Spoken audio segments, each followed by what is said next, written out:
Good morning and welcome to your Daily Game Face. I am Dr. Kim Lannon here remote again with Lou in the studio. You in a rush? Am I in a rush? You were in a rush. Why? I let the music go like 3 extra bars, and you had your hands up. Well, I was ready because it's Yeah. different when I'm not in studio because I don't have you to cue Yeah. me and I'm not watching you across the glass. And when you go into that side, I can't see. When your mic unmutes, just get ready. That's all. Oh, thank you. Yeah. Thank you, oh wise one. Well, We've only been doing this for 7 years, but yeah, thank you, oh wise one. I know. Mm-hmm. Isn't that crazy? I think we're going into our 7th year in Is it? February. Wow, holy Yeah, cow! well, we're 6 years in, but we will be 7. Can you believe that? I can't. No. Think about how many shows I've done. That's a lot. 324. Is that how many I've done? That's how many you've done. Yeah. Wow. Is this number 325 or is this I think this is. 324? I think this is 325. Holy cock-a-doodle-doo. Yep. Pretty soon you have. Congratulations to me, Yeah, I know, right? Putting up right? with me. Yeah. And I think what have we done? Maybe missed less than 5 or maybe less than 7 in all those years I've missed. And Definitely less than 7. And yeah, between the a 2 couple of of us. them have been my fault. Yeah. So Well, at least you take responsibility. I always take responsibility. So good morning. I'm remote again, and I'd like to explain, not that I need to, but I'm remote again because I had a veterinary appointment this morning for my lovely little Echo. She had to have her monthly arthritis shot. It's called Silencia, in case anyone wants to know it. It's actually wonderful for animals that have arthritis.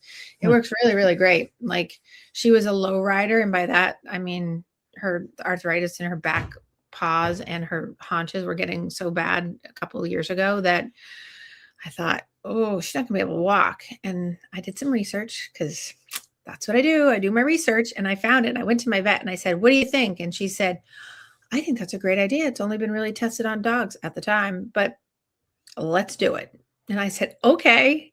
And then I balked at it because then I read again about all these side effects and I thought it could kill her, but everything can kill you. So if you Google it long enough. So then I said, well, let's just try. And it has been a miracle of arthritis resolve. So Nice. yes. And very cool update on my child is that, and because these are important things in life, right? Talk about rising out of adversity. So in this process, and when you're dealing with whether it's people or animals, right?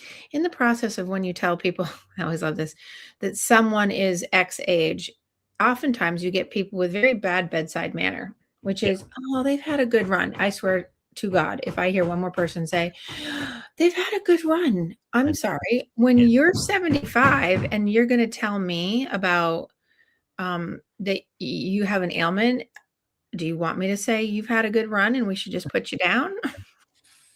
So I've had a few people, but far and few between, but I've had some good, awesome people come into this process with me that are like, hey, she's 22 and she is strong and she is good. And I'm doing a chronicle on TikTok. So if you want to follow me on TikTok, you go over to TikTok and do Ash and Cinder, all one word, ASH and Cinder. Follow there and you can follow, I'm chronicling her journey through the cancer stuff. And it was originally going to be like the treatment. But we opted for treatment in a very different way because the radiation was going to work, but the 90-minute drive, I think I mentioned, to get there 7 times to do the radiation, only to put it at bay for another 6 months was not worth the trauma of the car ride. I'm not sure if it was more going to be me or her. When you do radiation treatment on squamous cell carcinoma, which is very little research in cats and dogs, they are doing it, but it's very little. It's a very aggressive cancer, and it's the most common and aggressive cancer in both animals and horses. And so they don't have a lot other than like radiation, and radiation works great, but it doesn't cure it like other cancers. It just puts it at bay and then it grows again. So instead of doing that, I said, well, I'll do palliative care, which means, Western medicine, like good narcotics, good pain relief, all the things. And then I was like, this is not enough. And I had a very strong grief, anticipatory grief reaction, which is probably an interesting show for some people to have, which is not today. But I had a very strong anticipatory grief reaction over the past like 5-6 weeks since I found out that, well, I figured out when I touched her jaw that I thought it was cancer back on like May 25th. Yeah. So here we are, July 22nd. And my anticipatory grief is dampened down because I still obviously know she's terminally ill. So, Yeah. but you would never know it. And I went and researched after all my 4th of July weekend was spent doing all the research and I went and researched other things holistically. And lo and behold, I found veterinarians that do holistic practices and do acupuncture. And I was thinking about it because I was so stressed about the stuff going on in life in general, which I won't go into. Besides that, other losses that people are having with their pets and everything. And I was like, there's got to be something else. So I researched and said, I do acupuncture. Why wouldn't I think that would help inflammation? And So what you're telling me is some people sat there one night on the yep. couch and said, here's what I'm going to do. I'm going to go stick needles in animals for a living. Well, she does more than that, but I understand, but that's an interesting way to go out and make a living. Well, so she does. Well, it's I'm so not knocking it. It's probably very helpful. So I'm going to give her a plug. Actually, her place is called Energy Vet Garden, or Energy Garden Vet. Well, it's one of those things. It's here in Massachusetts. There's multiple people I vetted, no pun intended, four doctors. She's the one I went with. She's fabulous. Her name is Dr. Carrie Bonacorsi. She's probably going to die when she finds out that I put her on my podcast. But nonetheless, it's in home. Another plus. Nice. But when I researched it, I researched first on the efficacy of doing acupuncture and non-traditional treatments on this particular cancer. And it was like, I did not expect all the yeses to come up and all the stuff I found and all the real research and really scientifically, empirically validated research on it. I was so surprised and impressed. And I said, well, who knows? It's a shot in the dark. So this last Saturday, she had her first treatment. And not only in the past 6 weeks has she gained weight, and since the other day, she's gained 7 ounces because her eating has gone up. She has a funky tooth because her jaw is broken. So she has the pirate jaw. We think she's going to lose that tooth. So that will make it easier to not have that tooth growing up there. Yeah. But it's like the cat is amazing. My vet this morning looked at her and said, Kim, I am floored at how good she's doing. And it has not grown huge. It's slowed down. Okay. And the swelling is down. I mean, the acupuncture, we could see a difference within an hour. And she spent 2 hours with her, but the treatment was only like 20 minutes. And so quick and easy. I thought this is going to be like horrific to try to pin down a cat, right? Right. She was just laying in the sun, and literally Dr. Bonacorsi sat on the floor with her and just kind of pet her and went boop, boop, boop, boop, put them in the spots for like liver, the kidney, the energy. She started with the energy of the head and down the spine. And I mean, I can't say enough. Wow. And the treatment modality, I'm just raving about it because I mean, I love acupuncture. It always makes me feel amazing. It can dysregulate people who have like mast cell stuff or histamine issues, but by and large, it works great. And I was so impressed. And she goes this morning, oh my God, her tumor isn't going away per se, but it's only been a week. But the goal is to get it to shrink because that's what acupuncture can do. And nothing's changed. She eats, she drinks. We went outside on a supervised walk yesterday. She's up and down. I mean, beautiful. Now, good for her. I say all that and she could drop dead tomorrow, but yeah, I'm just very pleased. And I just am using that as an example of one. Here's taking something really horrific and my anticipatory anxiety and grief and going and trying to sublimate it, which means trying to make something good out of something bad, and have found at least currently, temporarily, something that is, by all outsider accounts, saying to me, wow, this is probably the best thing that could happen. And people are talking about it. 1, she's a Bengal. 2, she's 22. 3, she has this very just insidious mandibular under rostral, all big words that people are probably like, what the hell is she talking about? It's, but she's doing great. And I can't rave enough about this thing. Plus, the doctor, just so you know, because you said acupuncture, we sat around talking about putting them in. So it's not just acupuncture. So she does Chinese medicine and Eastern medicine, and there's special kinds of massages, which I didn't realize I was already doing. And I didn't know. I don't know if you knew I'm a Reiki. I think you knew I'm a Reiki master. I got my Reiki stuff Yep. a couple of years ago, and I did 1 and 2, and then I went on and did master. And I've been doing Reiki on her since Saturday, and because I wasn't thinking about it because my head was in the she's dying mode. And I think we've done some energy turnaround. So guess what the show is on today? What energy turnaround? Well, don't show the excitement with your blasé face. You're like, what energy turnaround? Yes, Eeyore. That's Didn't feel good about the answer. That's all. what? I didn't feel good. I didn't feel strong confidence in the answer. Okay. Well, okay. So it is about energy, but it's about taking we're rising still, right? So, but it's about, I was thinking, okay, how do I reflect on a thought for people to apply this to life for themselves in life for human beings, right? And so I thought about it this way, is that your energy isn't necessarily what you feel. It's what you consistently create through choices, thoughts, and actions. And every small little decision that you make becomes part of the future that you're building. So, although I have a cat that I'm talking about, I'm doing those energy choices for her. But if we talk about people and human beings listening to this for themselves to rise, I thought, wow, we could talk about your energy is really about isn't just about what you feel. That's so important.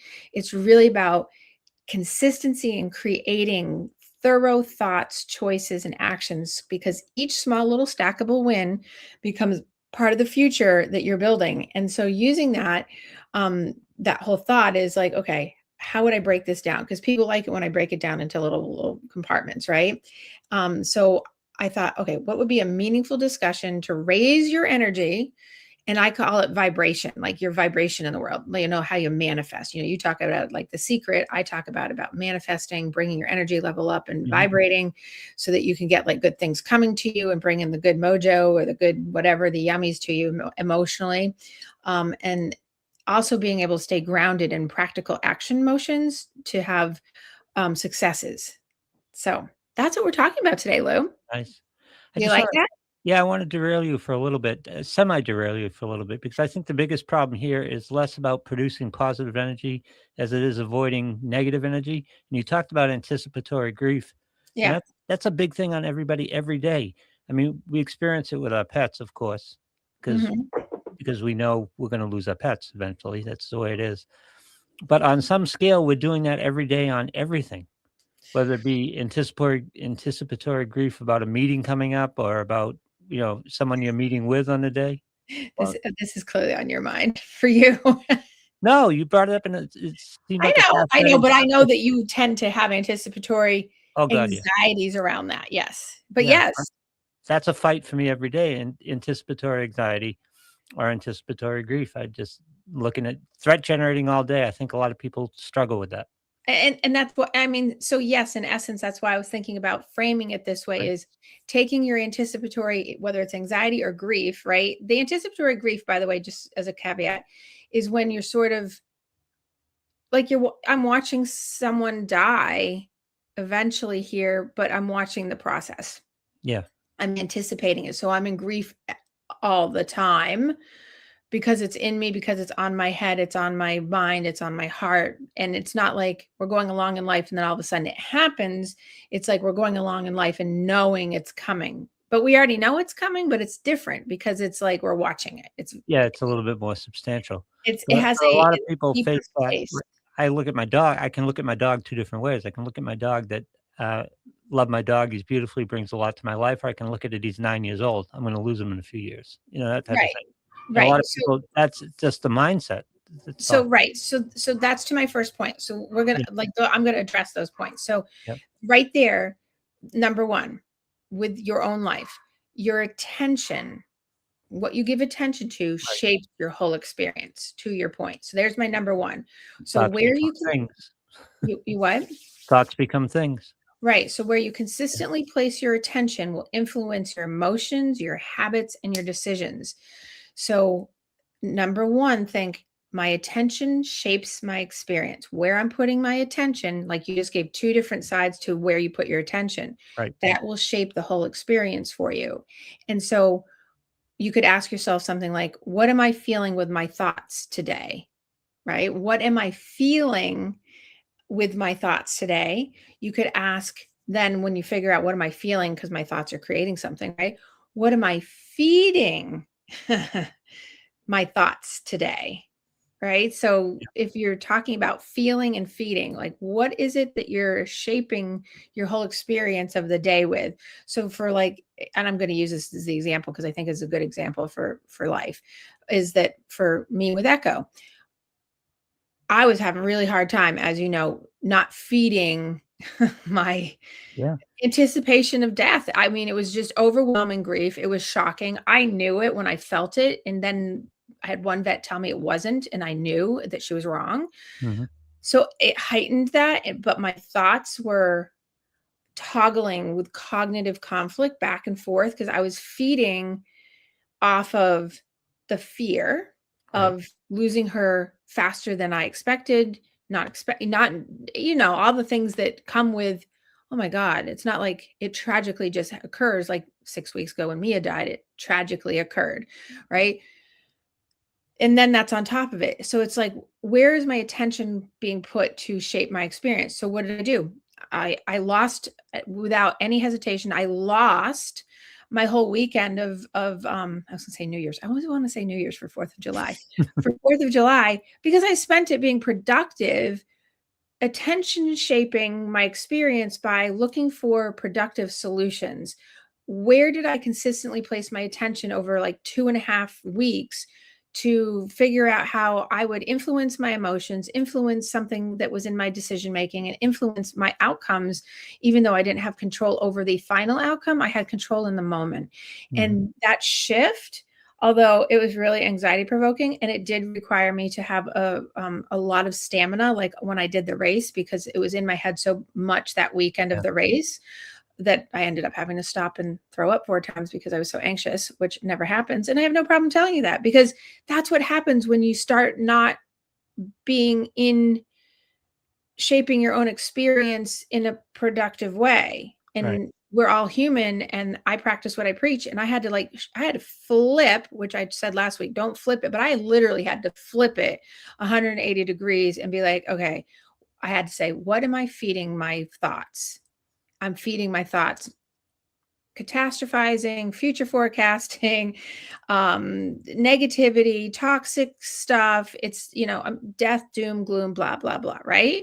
Yep. Um, Now I'm sort of in more of like, and this would be Elizabeth Kubler-Ross, who talks about death and dying, talks about how to understand things like that, but to raise up your energy, to raise up your vibration, your energy in your spirit, your soul, your core, your body, your mind, all those things. So then I started thinking, number two, I'm adding number two in, even though it sounds cliche and a little Pollyanna, and I know people kind of roll their eyes, but it's, what am I grateful for today? Yep. No, I mean, serious stuff. I know that people used to talk about, Oprah Winfrey would have her gratitude list and all that stuff. And I often tell people to make a list at the end of the day in my own practice of like 3 things that you liked. I don't say grateful, but I say liked about the day, felt good about the day. And then when you wake up in the morning, what is one thing you have intentional to live for today? So my intention for today and other days is that I'm going to practice a daily gratitude that she's good today. Things are good. It doesn't change, gratitude or being happy about something that's going great, like this morning, like she's gained weight. We're looking good. Furs never look better. The tooth is probably going to fall out. Nothing is being fast growing. It's sort of steady. We're not in pain. All the people that are out there on my TikTok saying, oh my God, you should just put her down. She looks so tired. She's laying in the sun when I'm videoing. And of course she looks Yeah. tired. She's sleeping in the sun. He's a cat. Right? And people are like, oh, poor baby, you're being abusive. And then I'm like, so I had to do a full, by the way, I had to do a full video for them to show, like, for all the naysayers, which there aren't tons, but there are a few, just to be like, hey, and I tag those people in it. You know how you can go up and split the screen. I'm like, um, the person cat that you think is dying, like like yesterday, and that I'm being horrible for taking her on in life.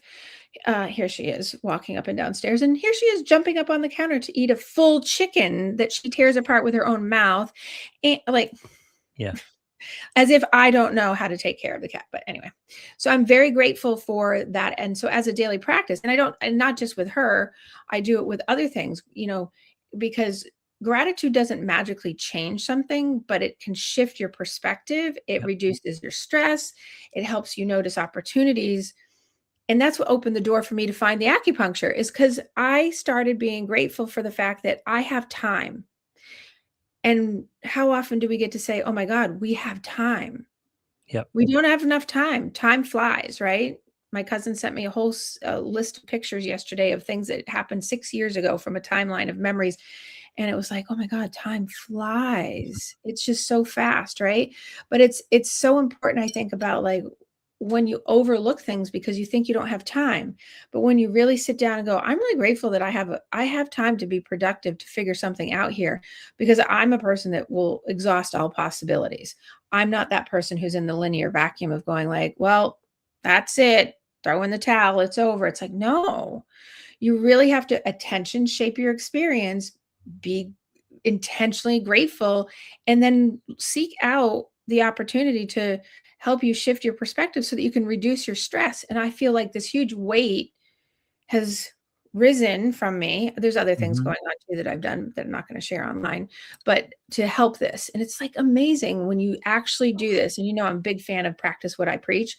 So I'm like, I've got to do this because this is going to be part of my book, because I think rising and raising your energy and your vibration up to this level is so important.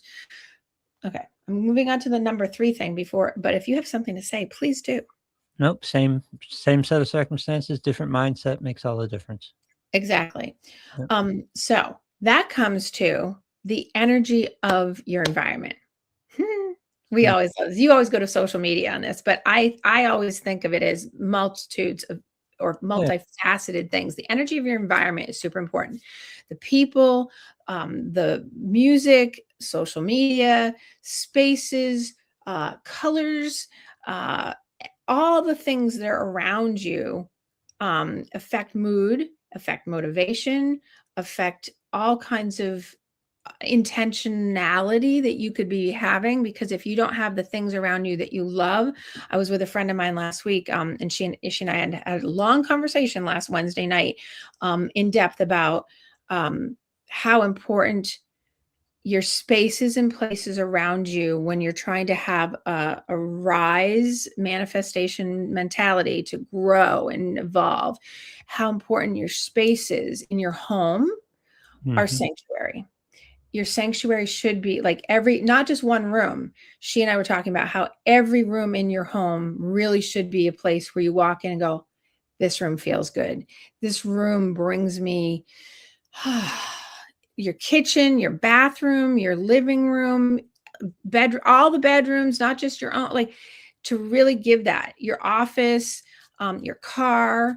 You know, when I see sometimes people live with, they live with their cars in chaos because they Yeah. just toss stuff in the back. I won't out my niece, Abby. Oops. She's probably working today, so she's not listening. But I saw the back of her car the other day and I was like, Abigail. Yeah. She's like, I know, I'm gonna clean it. And I'm like, you were almost 22 years old, girl. You're almost as old as my cat, and your car looks like a dumpster fire. I know, just more chaos adding to your And mindset. and and that's the thing, is when the energy in your environment is chaotic, and I tell this to people with trauma and anxiety all the time, when you have a chaotic environment, cluttered environment, too much going on in the actual environment, we know scientifically through empirical validated research, but also I can tell you anecdotally for 30 something years of doing my job and then just living life for all of the life I've lived, the more chaos that's around your environment, the worse you perform, think, organize and be able to actually manifest energy that's actually going to be able to raise your vibration up to be able to be successful. Because it's all taxes on your productivity. It's just Mm-hmm. draining your mental energy. Exactly. So it's super important that the energy in your environment is being considered to intentionally create space to support your goals. And that sounds foreign and odd to people, I think, that you have to think about that. Like my office that I have, not this one, this is my space, but my office that I create for people to come see me in, I everything's placed for a reason. Everything's purposeful for a Yeah. reason. The environment supports the goal of relaxation, openness, and growth on purpose. Because I want people to be able to feel like that's the place where you come and be like, and I get that a lot. People come in and like, oh, I love Yeah. this office. And I'm not saying that to be like, it's because I did it with intention to make sure that I created an environment where the energy could really be present so that it creates the opportunity for gratitude in one's own self. And then the attention of the experience can be created. It's so important. They all stack up and down together, how important that is. So that was one of my favorite parts about therapy, coming into the office. And oftentimes the half an hour waiting was just as good as the actual. And I would come in early and just sit, because you can just put everything down, just take all that chaos out of your mind and just put it down for a little while. Right. Right. And the environment, I wouldn't say that my office waiting room is the best because it's a main hallway for a lot of offices, but That's people hate my bench, but it's not my bench, so I can't do anything about it. well, I've that's why I just keep asked for some saying. pillows on it, but yes, I have had people tell me that just coming and just being near the office is like, nice Yeah. and Well, that's why calming. I keep talking about the NFL being therapy, because for 3 Mhm. hours you set everything down. Right, You're not exactly, thinking about anything else for 3 hours except that football game. exactly. I Mm. love that. And Yeah, everybody has to find their environment where they find that peace, right? yeah, Um, and the cars, for me, driving in the car with the music going, my selected yep. music, and it's just like, that's You peace. know, the energy of the environment of the car, the energy of the environment of taking a hike in nature, the energy of going to the gym, right? The energy of making sure you feel good about the places you're in. Like you get a feeling, most people do, like, and you get an intuitive gut feeling about an energy of a place. And that's important to listen to wherever that is in your body, because it's telling you something good, bad, or indifferent, but you have to listen to it and don't ignore it. Yep. Find it in your body so that you know, like, oh, this feels good or this does not feel good, and not return to it, you know? Um, okay, moving to the next section. Living in alignment. Now, in the past few shows, I've talked about being aligned with yourself, right? Alignment.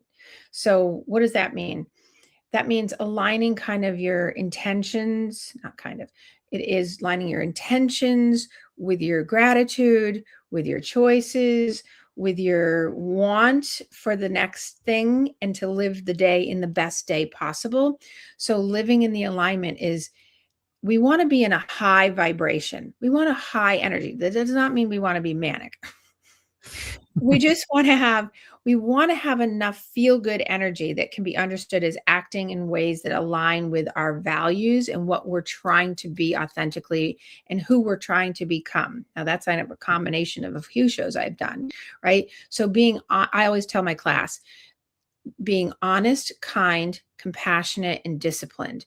If we are honest, kind, compassionate and disciplined, we will raise our vibration up to be good helpers, because I teach people how to become counselors in drug addiction, right? Yep. So if you are living in alignment, you are continually lifting yourself up to fill your surplus up, like I talked about last week, to act in ways that are aligned with how you want to be seen in the world and what you keep aiming for to be the best possible you of your day. Now, tomorrow you might change your alignment a little bit, but it's still in the same venue of raising up that vibrational energy into your choices, intentionality, gratitude, feeling like I have productivity, instead of feeling like, for the example of Echo, I could have easily folded in and been like a lot of people, where she's like, well, she's 22, why bother? That's not what you do Yeah. unless you're that person. Yeah. which apparently there's a lot of those people out there, which Other people. they're Yeah. not. But then you know who they are? They're not my people. And Hmm. that's the thing. And that's okay. They're not my tribe. And that's fine. I You're got you. my tribe, Lou. I'm your tribe. Yeah. You're so I quiet don't know if I today. fit. People are going to be like, you don't think you're my tribe? Thank you. No, no, I'm listening. I don't know if I fit. No, You I'm listening. It's don't good think I information fit? That's weird. in your Okay. tribe. What does that mean? You don't feel like you fit in my tribe? Fine. You're excommunicated. You're out. You're No, fired. You're out. no, this is a, We're what we're having an talking about off-air conversation about this one. Now I invite no, you no. into my inner circle, like Greg Fokker, and you're out. You're No, fired. You're out. this is a perfect example because the subject that we're doing today is a battle I fight on a daily basis, but I'm doing it with awareness, and I'm doing it with having done a lot of this work and found a lot of techniques to do it. But this is a battle I wage every day, I just from realized minute it. to minute. You know, Well, but I think that like most people, and I like what you just said, even though it sounds sort of painful, I think a lot of people feel that way. And it's a battle you wage with yourself every day. I think with the tools, if you use the tools that I'm giving and you use these tools, even particularly today that I'm going through for you, I think that that will help you not feel like you have to battle because that's like how I felt before I felt like I could take control of my experience yeah, versus my experiencing happening to me. The anxiety and the anticipation grief is still underlying there. But because I took, my father always used to say, don't let the beam own you, the balance beam. okay, Own the balance beam. And because the balance beam scared me because I broke my arm on it, right? And it kind of has a flashback to that kind of day of him always saying that of don't let it own you, own it. And I think that's a lot of this rising your vibration up to I'm not going to allow something to own my choices, my feelings, my emotions, because I feel like I don't have something I can do. I may not be able to fix something, which is where I was really stuck, right? When I felt like, oh, I can't cure it, I can't fix it. And that's where people go throw in the towel. I was like, no, no, I'm going to own this somehow. I'm going to do something. And I think that for you, because you used your example, I think for you being able to really do wherever you can put motion in is important. yeah. Yeah, well, again, it's about all the points that you've made here, and for me, a lot of it was just stopping what I was producing myself. The negative part of it was how I was draining myself this way, and I'm good at that. But there's still a lot of external stuff that you just have to fend off on a day to day basis. Well, and you have to, I call it compartmentalizing. There's certain things that you just have to kind of like put in a compartment off the side, not avoid them, but know that they're there. But when they can't be directly addressed in the moment, Yep. you have to be able to have the acceptance of, okay, let go for now. Yeah, and I'm good at that. But as we've discussed over and over again, it's not linear. There are days where you're good at it, and there are days when you're not. You're less good at it. Absolutely. Yeah. Absolutely. But I think if you keep the mindset in this particular type of, even if you have to say, raise your vibration, raise your vibration, raise your vibration, I think that makes you just come back into where do I have control over something. So to the point of what you're saying, like would be my next point is visualizing. If you're visual, which hopefully you are, and then other people, visualizing and taking action are important. When you visualize success, when you visualize something good, success doesn't mean outcome goal. Very important. Journey is success. The journey steps are your success. And people are like, I have so many people in the past couple weeks being like, yeah, but I want the big thing at the end. I'm like, yeah, but you're not acknowledging all the little things. And that's not cliche. It's what you have to do. Good Right. things come with good things, right? So visualizing each moment as success, not the outcome goal. And when you can visualize each success, like you cleaned a little spot that was really cluttered, or you ate better today than you did yesterday, or you were able to pay off a bill that you had been trying to pay off for a year and finally you got it done, right? When you visualize the success on a daily basis, it will increase your motivation and your confidence that things are good, better, can get better. It shows you, proves to you that things are on a upward trajectory.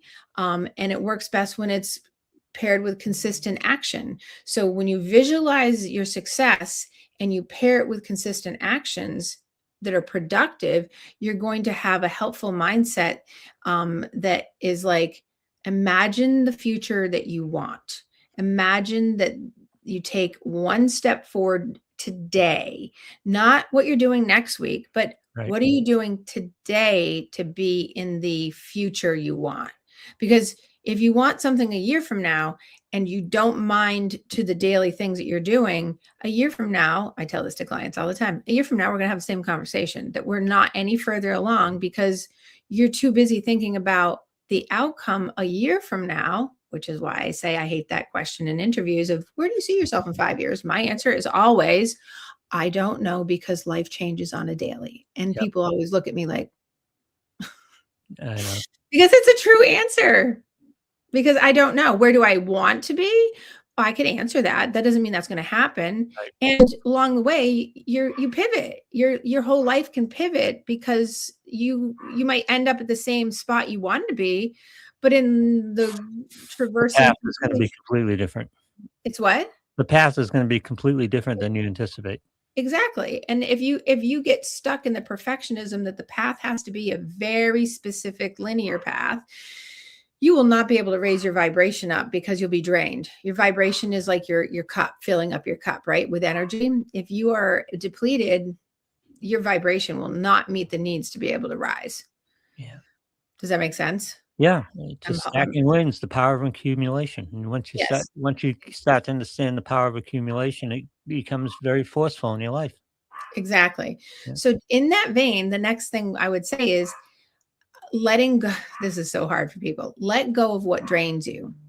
Hmm. There's same friend I was talking to the other day about vibrations and things. She and I we were texting back and forth, I think yesterday, and we were talking about um, letting go being really more of a form of acceptance of things being able to be different and things being able to not be the way you think they're supposed to be, Yeah. and letting go of things that drain you um, is so important. And I see this in the addiction work that I do. People who suffer with addiction and the affliction of addiction often sit in resentment and shame. And getting I don't tell anyone to let go of something, and I also tell people they don't have to forgive, even though that's part of AA, Yeah. because forgiveness is not necessarily necessary for recovery. It's about being able to move through things that have been very disturbing to your vibration, your energy, and the way you live life. So resentments get in the way, constant comparisons socially or to a family member. Unhealthy habits are Mhm. draining. Relationships that consistently leave you depleted and drain you. So if you live with gaslighters, narcissists, people who are dismissive avoidance or feel fearful avoidant in their attachment styles, which I should do a whole show on those too. Those are draining. And when we release ourselves from those, that doesn't mean you might not be able to get rid of someone out of your home or out of your office or whatever, but you certainly can release yourself from the mental and emotional drain that they're putting on you, Yep. and by just going forward and moving forward and doing you, like making sure you're taking care of you. Probably 2 years ago, and sometime in August, I believe I did a show that I did the 4 S's. I talked about how people often become adults that were depleted in childhood from being safe emotionally, soothed, not sued, but soothed, which means validated, and safe and secure. So those 4 S's, that they didn't have them, and then they get to adulthood, they still don't have them, and they look for that in other people to give that to them instead of going inward and parenting your own self into filling up your own cup. And I said this last week, being able to surplus yourself so that you don't have to let go of this big thing. It's more about really just surplusing you. You got to take care of you first, and yeah, be selfish about it. And selfish not in a negative terminology way, being selfish by saying I have to put my mask on when it drops in the airplane first before I can help you. If I don't, I die and I can't help you. Right? It's a little extreme, but it's really the same good metaphor, is that, letting go or moving through resentments, jealousies, envies, those constant comparisons, the relationships that leave you depleted, is very helpful in releasing you from the bonds that bind you to trauma, to anxiety, and keep you moving forward. Because when you release that, you have a weight released. And you can feel it in your body. Most people walk around very unaware of how their body's impacted, like their jaw, their shoulders, their knots in their back or whatever. And when the whole thing came up with Mia passed away, and then Echo's death, and then my cousin's dog passed away last week, and that, like, there's been a lot. If I didn't have this quick switch that I finally got after a few weeks, switch over to say, oh my gosh, you really have to stop letting these things drain you and find a way to be productive, so that you feel like you have more of a sense of growth and mental space for emotional growth. You're going to be throwing up every day, and you're going to be waking up anxious and, tearful or whatever. Right. So that's important. My dog is an Aussie, and he's got a lot of fur, and he goes outside and he rolls around, then he comes back in and he just does this big shake, just shakes everything off. And that's a metaphor I use a lot for things like when you have relationships that aren't necessarily positive for you, but you can't get away from them. They're just part of your day. Exactly. I think that's such a good metaphor. Is like, it's perfect. It's like, when you said it, I thought of like the dogs that are up on the mountain. They go running through the stream, and then they come out, and then they shake all over you. It's like, oh, now they're all good, and then they keep running. It's like, yes, because they've raised their vibration. They got a verve for life in that moment, and then they shook it off, and then they went. And that's what a great metaphor. Sometimes you just got to shake things off. Right. It's okay. Right. Or you go and put on Taylor Swift if you like her, and listen to her song. I can shake that off too, but I know. I knew that was coming. I actually like that song, but listen, you said it and the words came, and then all of a sudden the song started playing in my head. I couldn't help it. Just happens. So then, and that's where we come into, a little bit of what we talked about last week. And I said, about helping, how do you help others? I think that was last week's show. But how to have a positive impact and service and positive impact of yourself. It's like helping others creates a sense of purpose and connection that alleviates your stress, but also can elevate your own well-being, but benefiting someone else around you. I just had my whole class have like a 30-minute discussion the other day about, is there truly pure altruism? Which means, can you do something for someone else without the expectation that something will come in return and that you'll feel good? And what a great philosophical discussion that becomes. I teach it every year, and I teach it in context of group and family work, and altruism, being truly altruistic. Can you be that way? And the debate is wild, because I think there are moments where you can be, but by and large, no one can fully be 100% of the time altruistic, because me being a helper by nature gives me good feelings. Do I go in with that intention? No. Or do I go in with that expectation? No, but I still get those good feelings, not all the time. But when I have successes, or I have clients or students or people come back in my life and say, oh my gosh, that made a difference. I went back to school. I had a career change or whatever. That service to self, to evolve your energy up into a vibrational mode of being like healthy yourself, will help others, because it helps them see that your purpose and connection to the world and the world around you will elevate you. Then that means it can elevate them, because they can do the thing. Correct me if you think I'm wrong. I think the problem with that discussion, that philosophical discussion, is most people see the opposite of altruism as selfishness.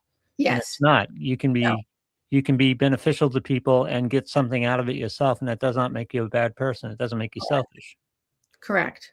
Yeah. Yes. And people We get got to reframe the question.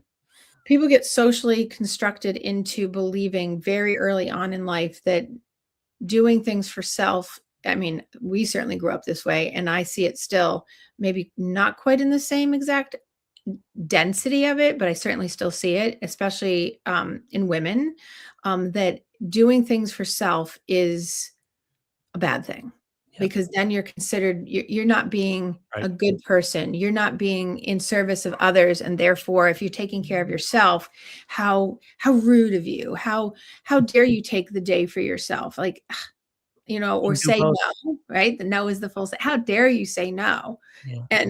And especially women. And unfortunately, that's a big thing. Doesn't mean that I'm ruling out the male thing there, but it's particularly socially constructed for women to feel like if they don't do all the things, go to work, make sure they take care of the kids, make sure they have dinner, make sure that they get them to soccer, make sure they get them bathed, make sure they get them to bed. The pressure socially on that particular framework is epically still impacting people. Yep. But you can So do both. yes, and so And you let's look have at it to from a financial standpoint. If you're gonna be philanthropic, if you're gonna be altruistic, so to quote unquote altruistic and donate to charities or whatever you're gonna do you do it with money so you don't feed your kids or don't feed yourself? No. You create a life that has surplus enough for you to help out other people. correct. Yeah. Right. I think another great way of looking at it, right, is being able to do that and do it that way, right? Because you wouldn't. Well, some people do, but that's a choice that gets them in trouble, right? Talk about choices that lower your vibrational stuff, and also important thing. I keep talking about raising your vibration, your energy, your mind body experience. When you have low vibration is when you get ill. That's when Yep. people put on weight. That's when people get depressed. That's when people get anxious because they're not filling up their cup, and they're usually externalizing, waiting for something to happen to them and for them to make themselves feel good. Yep. So that would bring me to my big finale last point, which would be that when we do this raising of our vibration up, we manifest through intention and consistency. So that's like my takeaway. If you can't remember all the other things or you haven't written them down, think manifest your high vibrational energy through working with intention and consistency. So a grounded way to think about that is set a clear intention for yourself, right? Today, my day is I'm going to be positive that I'm having a good day with Echo and not worry about end of life because we're having a good day. That's a clear intention. I also have I have one other clear intention, not to share here, but I have another clear intention, right? Well, I can sort of say that it's about holding boundaries, right? With certain people, holding good boundaries and being able to hold that and feel good about that. Clear intention, right? Having positive expectations about my clear intentions. That doesn't mean that I'm going to have a miraculous something. Be really realistic. 3 R's: realistic, rational, reasonable. Positive expectation about what my intentions are. Creating a daily habit to make sure that I stay consistent with that, to manifest that vibration. Stay persistent. Don't get discouraged. Even if it starts to drop, remember that I have a clear intention for the day, and it might not be perfect, but find where it is good. And then be open to an opportunity or opportunities for whatever comes from those things, and also open to the opportunity to pivot. Yep. The pivotal moment, and that's why I did use, and probably people are like, we're sick of hearing about your cat, but I don't care, is that I had a pivotal moment. So replace it with a person if you're more inclined to talk about a person in your life, right? If you are having something go on that's adverse in your life, you got to find your pivotal moment so that you can manifest with intention and consistency how to maintain your surplus to be able to keep at your elevated high vibration so you feel good and you keep moving forward. Mhm. Same as the marathon. I'm on that marathon route every year in Boston, and I can't tell you how many times I hear and I say to people, just keep moving forward. Just keep moving forward. The finish line will come. Just keep moving forward. Yep. And that's such an important lesson for people in life, that you have control to do these things. So it comes full circle back to what I said at the very top of the show, which is your energy isn't just what you feel. It's what you consistently, this is like super important. It's what you You consistently have to create through your own thoughts, your own choices, your own decisions and actions. And every small decision becomes part of the building block to the next thing. Stackable wins. Yep. It's about control again, keeping your hand on the wheel. What you feel is, Yes. most people think that's out of their control, and it's largely in their control. Right. Exactly. That's what you have to And realize. and and as hard as it is to start the process, this approach will um, help you raise your vibration while recognizing that lasting change over time comes from this combination of mindset, behavior, and opportunities you pursue, combining them all together and doing that and not having that externalization and not taking your hands off the wheel. Really being able to say, I have somewhere in, I might not be able to fix something perfectly, but I can make a difference for me. Yep. I can't change you. I can't change Right. them. I can't change cancer, but I sure as heck can do something to make sure it's manageable so it doesn't overtake my life in a negative, unhealthy way. Understand your part, understand the level of control you have, and exert it. Exactly. Yeah. I mean, yes. Because too many people feel they have no control whatsoever, and it's just not Well, true. they feel they have no control, but they also think that because this is very common, and I see this in my addiction work more of the time than in other populations that I serve. But is that it's not that there's not other things that can be done, is that people get stuck in their head that there's only one way, and if it's not that way, then it's a problem. I call it when people get, I'm going to say it, they get the fuck it. And they go, I don't know anything different. So fuck it. I'll just keep doing what I know. Yep. So it's my class always laughs because I'm always like, you get the fuck it's, and then then you're in trouble because once that happens, you can spiral really badly. Yeah. Again, That's where people relapse, eating, drinking, shopping, exercising. Like it goes to the extreme when you get the fuck it's. you've been focusing on people exerting control over their outcomes, and I think people need to understand how much control they have over their outcomes now, and it's all negative, but they don't Right. see the negative control that they have. They think it's all external. Right. Well, you have a part in it, and you have to identify your part, and you have to try to eliminate those parts. Help Right. yourself out by not contributing to the negative parts of your outcomes. Right. And if your expectation is that it's going to happen to you, you got to get that out of your head Yep. because that's what people wait for. They wait for someone else to do it for them or give them the answer. And even in lieu of getting an answer, I still have clients that we in psychology we call it help rejecting complainers. Not to be negative. It's just that people will come, they'll ask for help, you'll give them what they need. They won't go do it. Then they'll come back, complain about the help that they got, that it didn't work because they didn't do it Right. because they didn't like that it took work. Usually that's what it is. And so then they come back and complain about how they still don't feel good.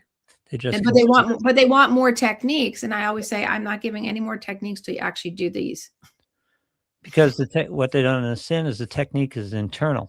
They Right. think it's external. They just get handed. They're supposed to be handed this technique, and it's supposed to work. That's not the way it works. Right. Right. Exactly. I had a client yesterday tell me about the fact that she went to her primary care and she's been doing things holistically. So she has anxiety and she's been doing holistically. And one of the things she's been doing holistically, which happens in rare cases, that she takes a specific herb that we had discussed in naturopathy, and it elevated her liver enzymes. It does that. So what do? We discontinue it. It's not damaging her liver, it just raised them up, and so it will go back. But the doctor, instead of saying, like, let's manifest in a different way of like how to manage this, immediately was like, let's do a benzo. I'll just prescribe you a benzo. So the liver enzyme issue was a concern for the doctor because of the natural product she was using, but she would rather put in a benzo that would inevitably be addictive. And this person has addiction in her family. And that would then lead to also the fact that we know that benzos over long-term use are now linked to Alzheimer's. But we were worried about the liver enzyme that we could immediately stop and just change the herb. My question would be, did the doctor know there were addiction issues? Yes. Yeah. Yes. Yes.